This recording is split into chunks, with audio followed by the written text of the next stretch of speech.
The doctor didn't look at me when he spoke. That was the first thing that felt wrong. I was lying on the examination bed, my feet cold in the stirrups, the ultrasound gel still warm on my skin. The screen beside me flickered with soft gray shapes. My baby, I thought. My miracle after 6 years of trying. But the room was too quiet. The machine hummed, the clock ticked, and the doctor stared at the screen like he was looking at a crime scene. "Is everything okay?" I asked, forcing a smile. He swallowed. Then he turned the monitor away from me. I had never seen a doctor do that before. "Mrs. Hale," he said slowly, "how long have you been married?" The question hit me like a slap. 8 years, I answered. "Why?" He took a deep breath. His voice dropped. "Please answer honestly. Is there any chance your husband is not the father of this child?" My heart stopped. "What?" I laughed nervously.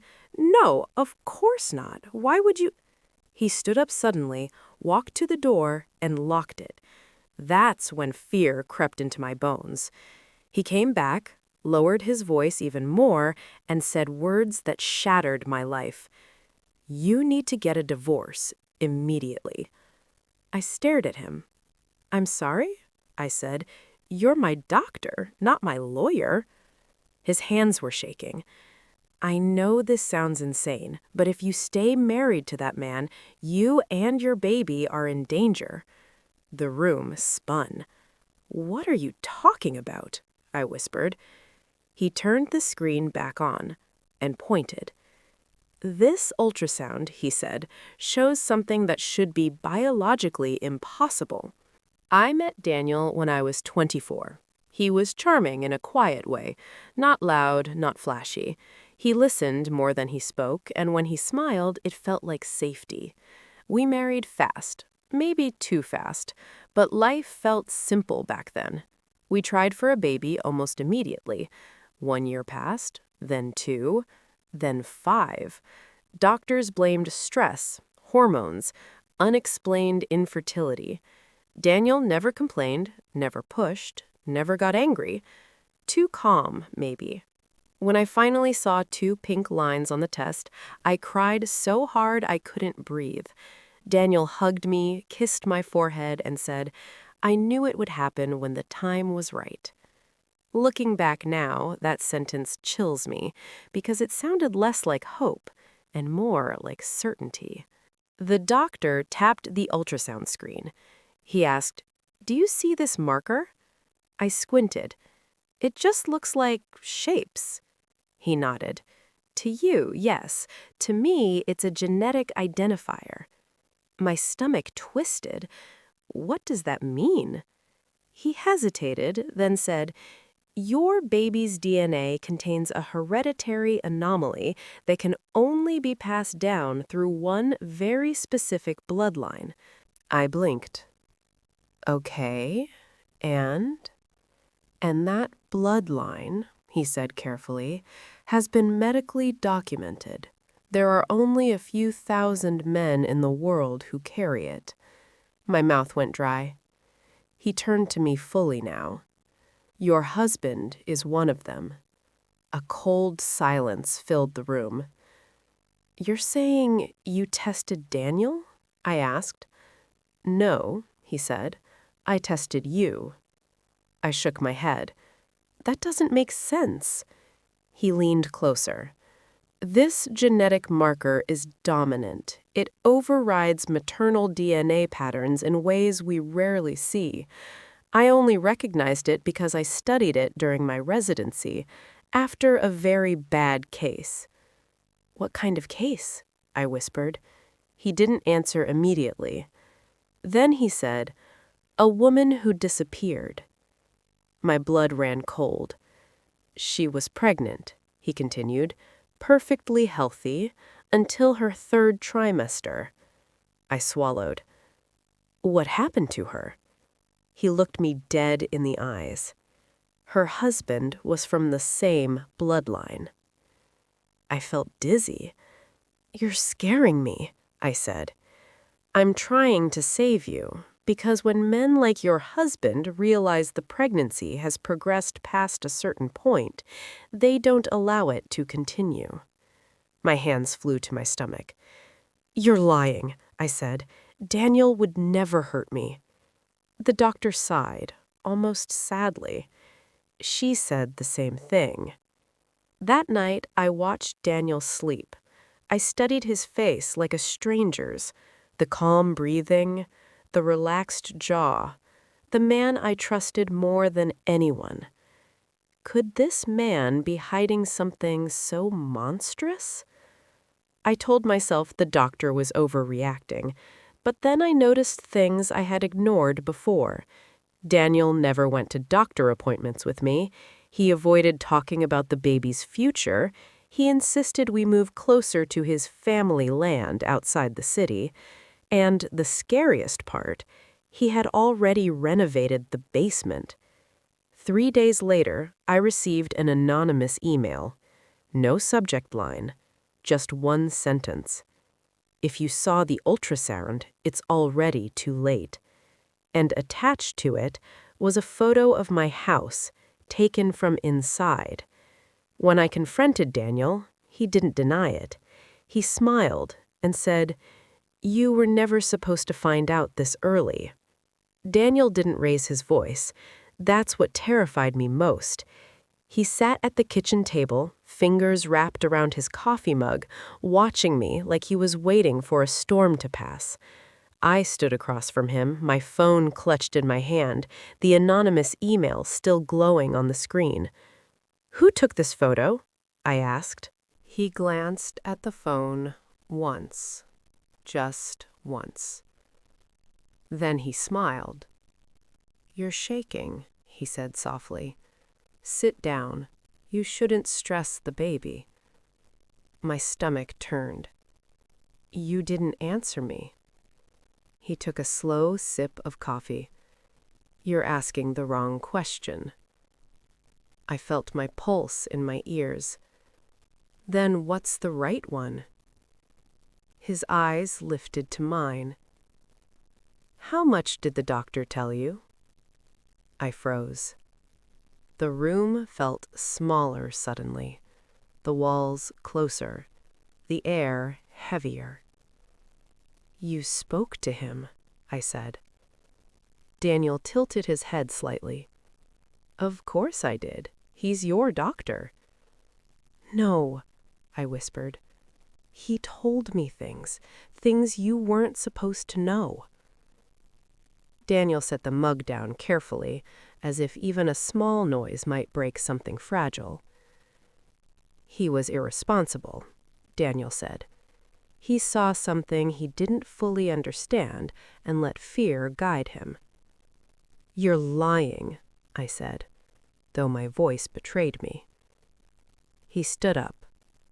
Not aggressively, not suddenly, just deliberately. He walked toward me, stopping a few steps away. "Do you remember," he asked gently, "what we promised each other when we married?" I searched my memory, panic fogging everything. "That we would trust each other," he continued, "even when things didn't make sense." I backed away. "You're not answering my questions." He sighed. "Because you're not ready for the answers."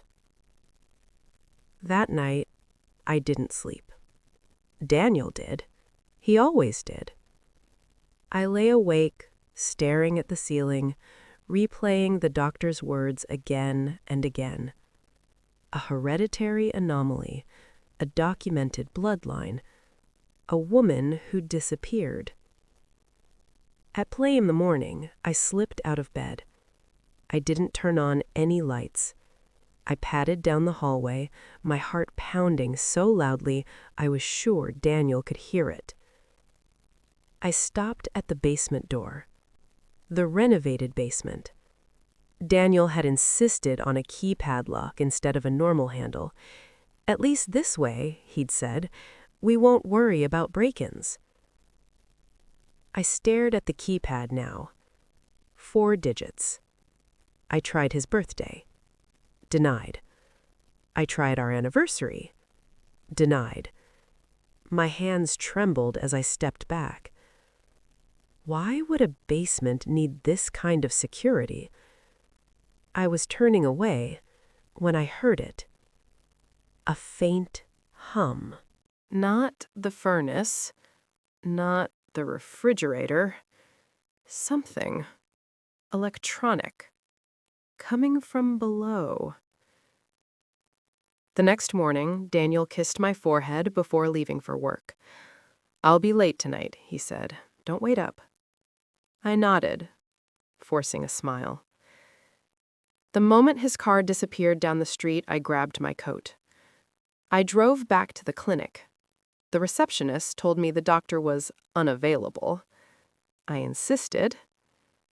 I begged. Finally, a nurse pulled me aside. "You didn't hear this from me," she whispered. "But he was suspended this morning."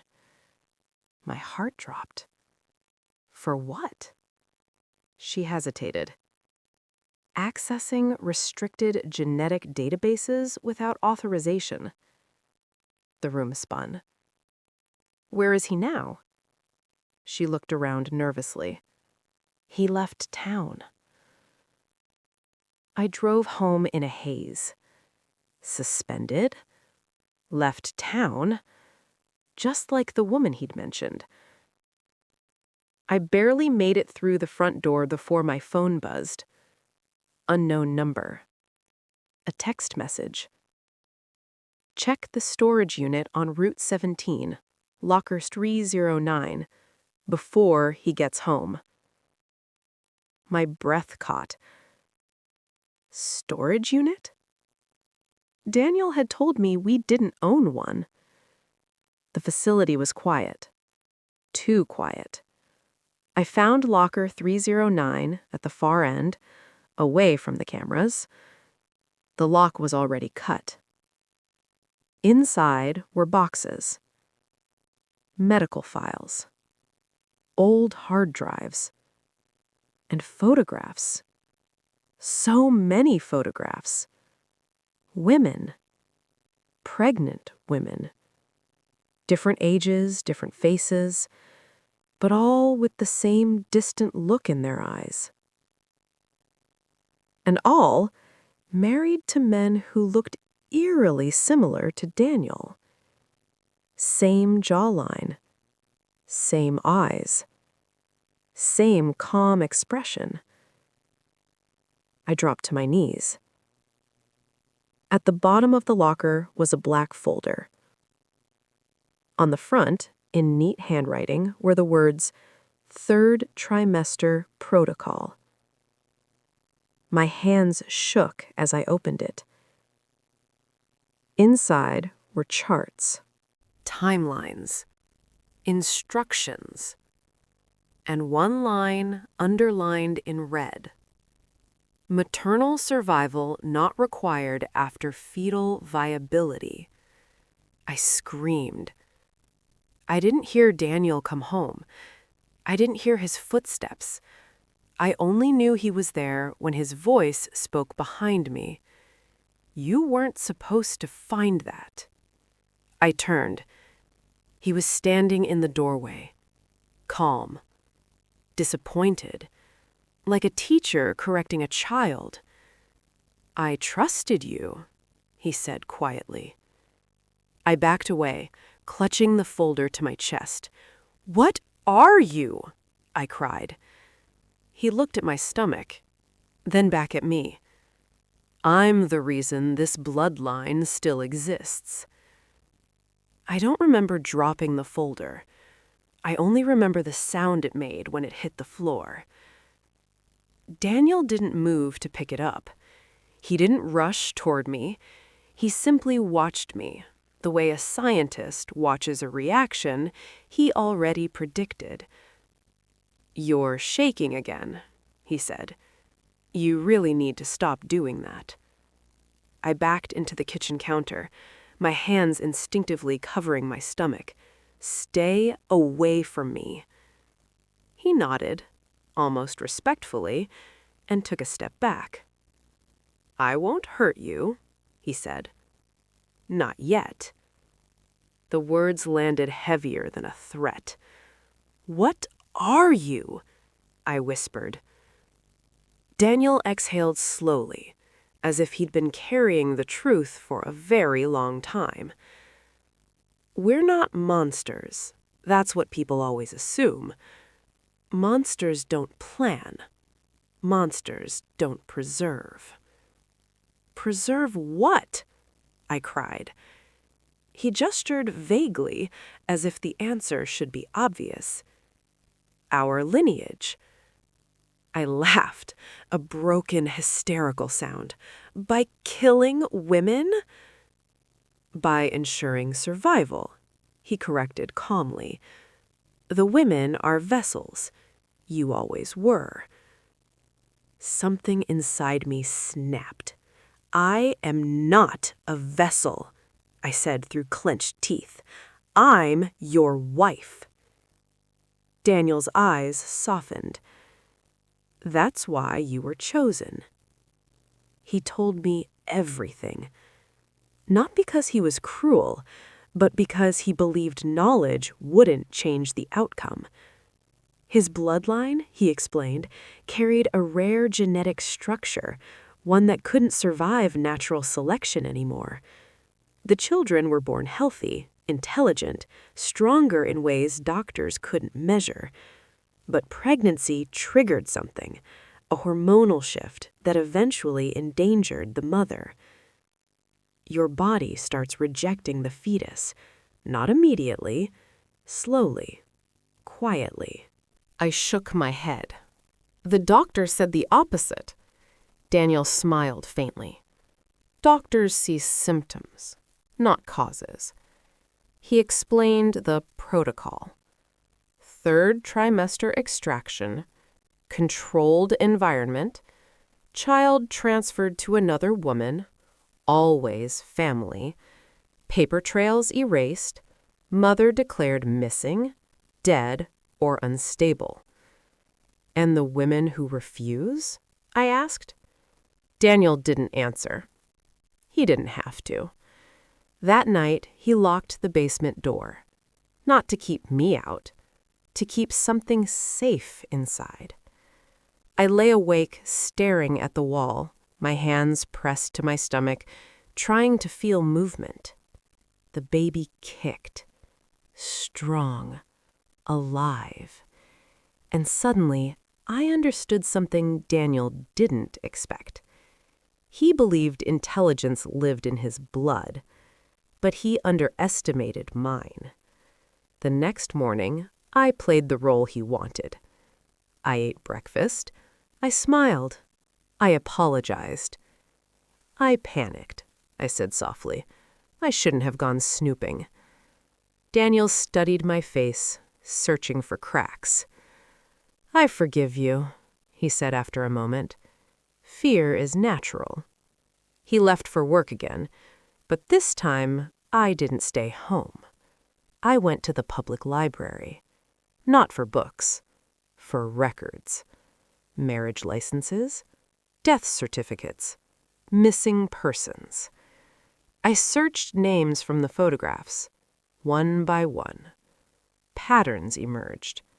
Women reported as depressed, psychotic, runaways. Always pregnant. Always married less than 10 years. Always connected to men from the same cluster of counties. And then I found her, the doctor's patient. Reported missing 3 years ago. Case reopened briefly, then closed. Reason? Lack of evidence. But there was one note in the file that made my blood run cold. Agent attempted to expose husband. Claimed breeding program. Deemed delusional. I wasn't delusional. I was late. I needed proof. That night, I waited until Daniel slept. Then I went to the basement. The keypad. I watched him enter the code earlier that day. 4 numbers. I punched them in. The door unlocked. The hum grew louder as I descended the stairs. The basement wasn't a room. It was a lab. Incubators, medical monitors, temperature-controlled cribs.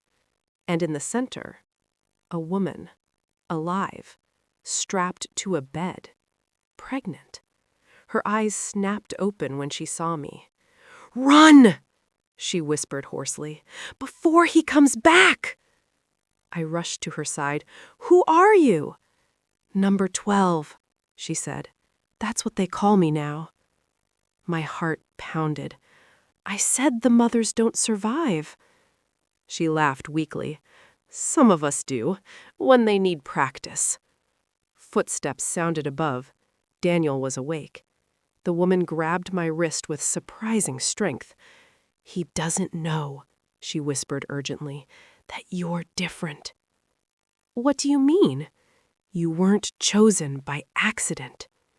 The basement door began to open, and the woman said the words that changed everything.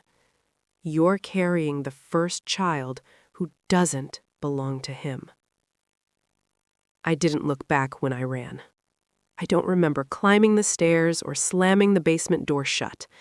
I only remember the sound of Daniel's footsteps behind me, measured and unhurried, as if he knew I couldn't get far. "You shouldn't have gone down there," he said calmly. I spun around, clutching my stomach, my breath coming in sharp bursts. "She's alive! You said they don't survive!" His expression barely changed. "I said survival wasn't required, not that it was impossible." "You're keeping women imprisoned. You're experimenting on them?" He tilted his head. "We're correcting nature."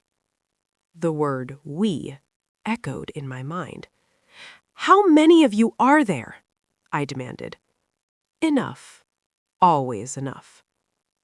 That night, Daniel didn't lock me in.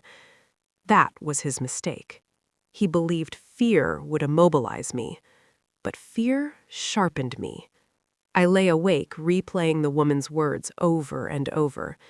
"You're carrying the first child who doesn't belong to him." It made no sense. Daniel was the only man I'd been with. Unless a memory surfaced, unwanted and sharp. 6 months ago, the fertility clinic, the experimental treatment. Daniel had insisted we try it. "They're pioneers," he'd said. "They know what they're doing." I remembered the paperwork, the sedation, the doctor I didn't recognize. My stomach twisted. The next morning, I confronted Daniel carefully. "You never told me what they used at the clinic," I said lightly, stirring my tea. He watched me over the rim of his mug. "Donor material," he said. "Standard procedure." My hand froze. "Donor?" I whispered. "Yes," he said calmly. "My count was incompatible at the time." I stared at him. "You let another man—" "Not another man," Daniel corrected. "Another solution." My blood ran cold. "What solution?" He leaned back in his chair. "A genetic disruptor," he said. "A way to test if our bloodline could adapt." I stood abruptly. "You used me as an experiment." Daniel's voice softened. "I protected you. If the child isn't fully ours, the protocol changes." "What does that mean?" I demanded. "It means," he said, "you're still alive." That afternoon, I left the house. Not running, planning. I contacted every name I'd found in the records. Most numbers were disconnected. Some never answered. One did, a woman named Mara. She didn't cry when I told her what I knew. She laughed. "I wondered how long it would take," she said. "Take for what?" "For one of you to wake up," she replied. We met in a crowded cafe. Mara wore long sleeves despite the heat. When she rolled one up, I saw the scars. IV lines, surgical incisions, control implants. "They let me go because I was infertile afterward," she said. "Useless to them." "Who are they?" I asked. Mara leaned closer. It made no sense. Daniel was the only man I'd been with. Unless a memory surfaced, unwanted and sharp. 6 months ago, the fertility clinic, the experimental treatment. Daniel had insisted we try it. They're pioneers, he'd said. They know what they're doing. I remembered the paperwork, the sedation, the doctor I didn't recognize. My stomach twisted. The next morning, I confronted Daniel carefully. "You never told me what they used at the clinic," I said lightly, stirring my tea. He watched me over the rim of his mug. "Donor material," he said. "Standard procedure." My hand froze. "Donor?" I whispered. "Yes," he said calmly. "My count was incompatible at the time."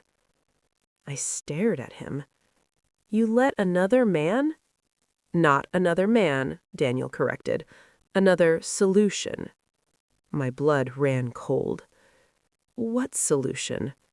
He leaned back in his chair. "A genetic disruptor," he said. "A way to test if our bloodline could adapt." I stood abruptly. "You used me as an experiment." Daniel's voice softened. "I protected you. If the child isn't fully ours, the protocol changes." "What does that mean?" I demanded. "It means," he said, "you're still alive." That afternoon, I left the house. Not running, planning.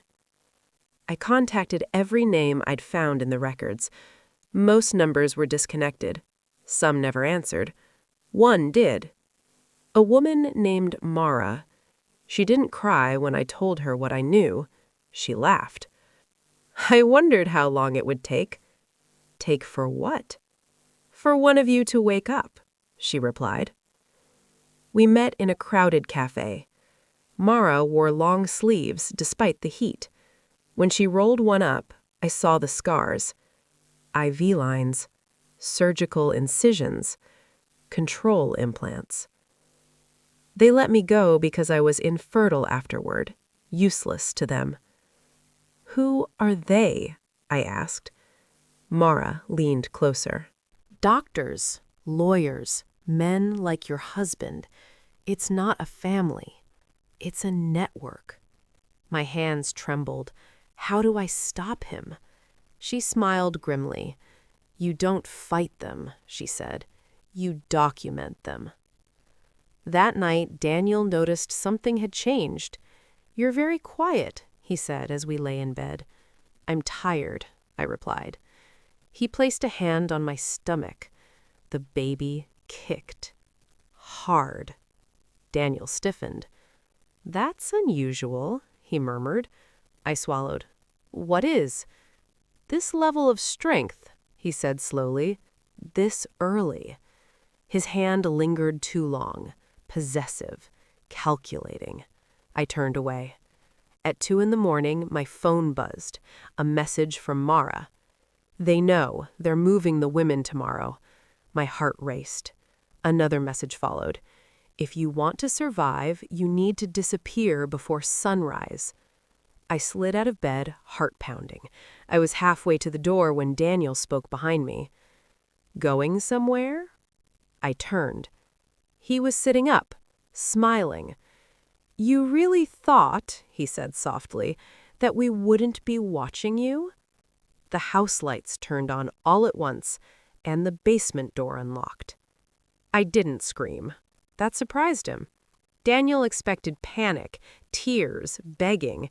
Instead, I stood still, my hand resting on my stomach, and met his eyes. "You're afraid," I said quietly. He smiled. "Of what?"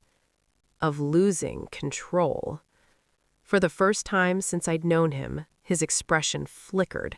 Just a crack. "You misunderstand. This was never about control. It's about inevitability." The basement lights glowed brighter behind him. I could hear movement below. More than one person. "How many women are down there?" I asked. "Enough to ensure continuity," he replied. "You were always meant to join them eventually." Eventually, but not yet. Daniel studied me.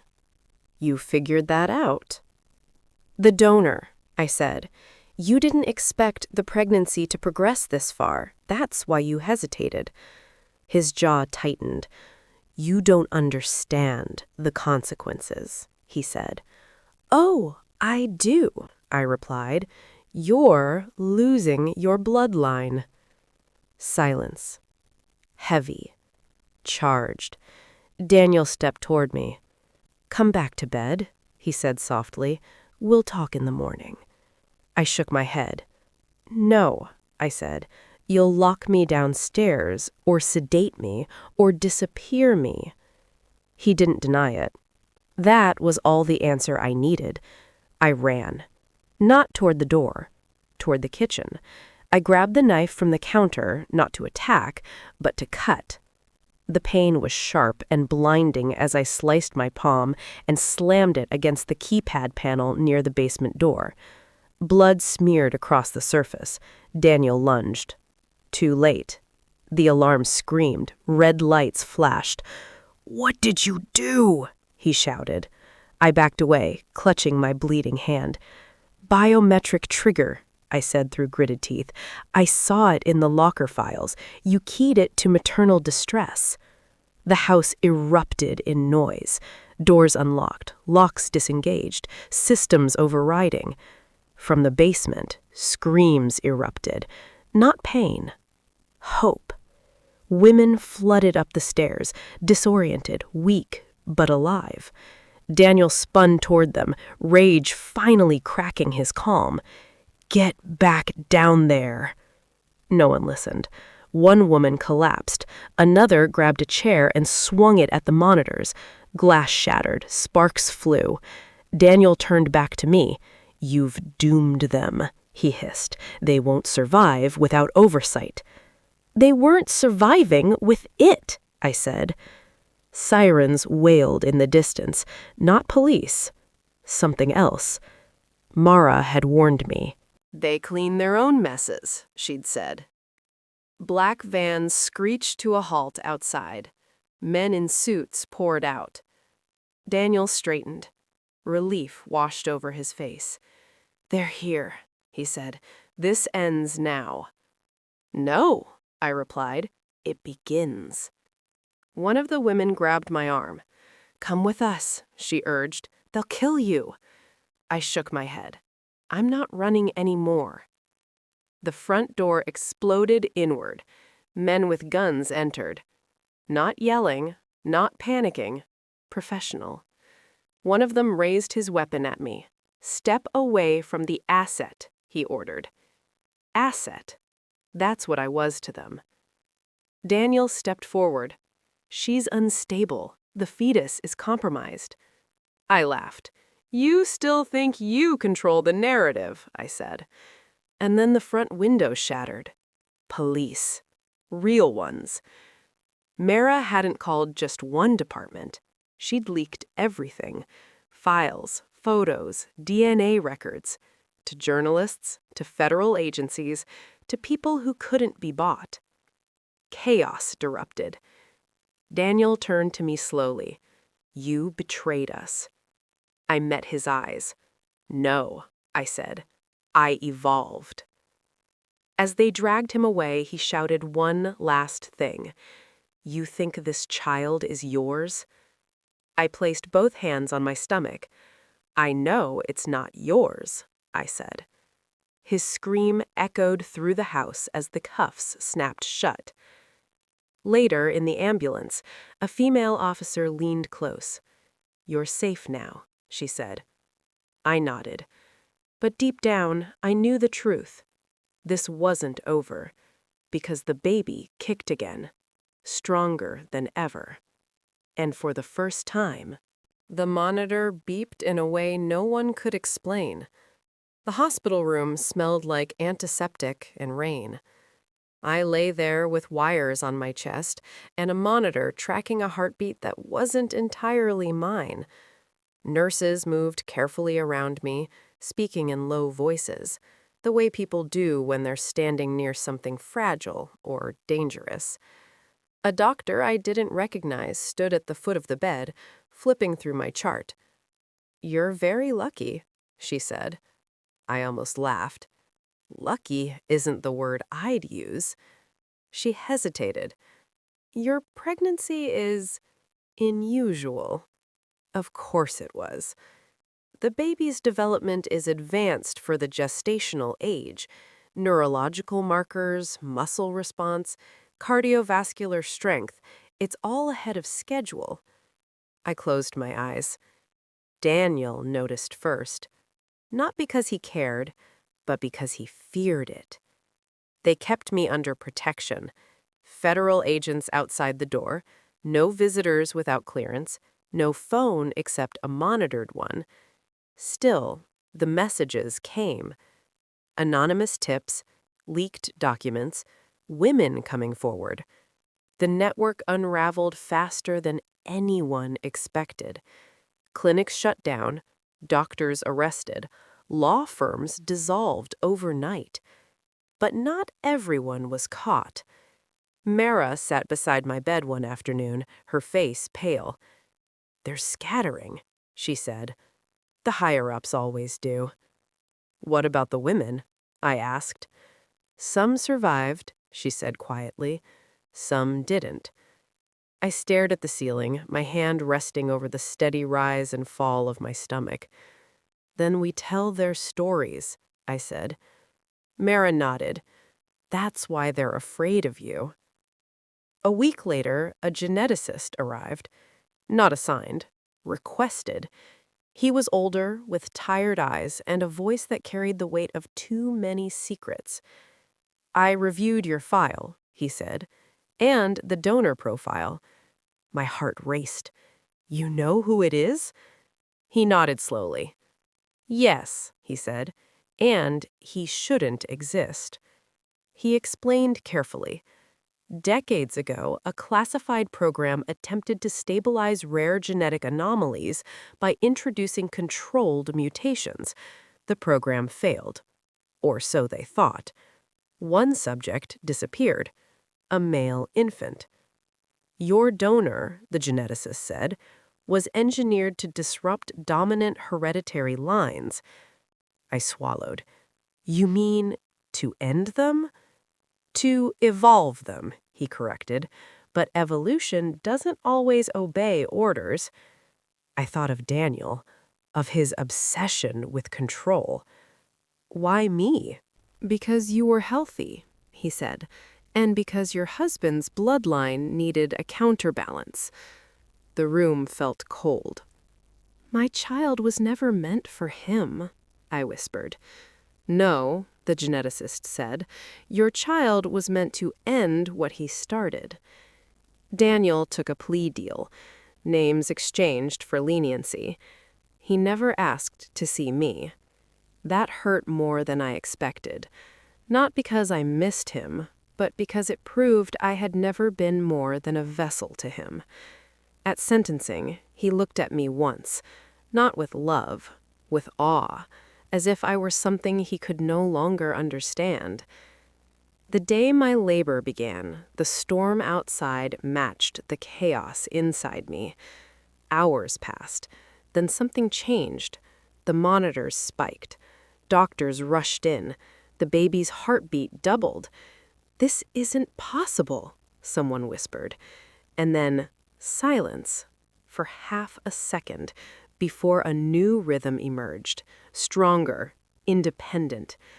When they placed my child in my arms, the room went quiet. She looked at me, not like a newborn, like someone waking up. Her fingers curled around mine, tight, certain. The doctor cleared his throat. "We've never seen anything like this," he said. I kissed her forehead. "I have," I whispered. Years later, people would ask how it felt to survive, to expose them, to raise a child born from something so dark. I always gave the same answer. It felt like reclaiming the future. Because the truth is, the bloodline didn't end. It transformed. And this time, It belonged to a woman who knew her worth, and a child who would never be owned.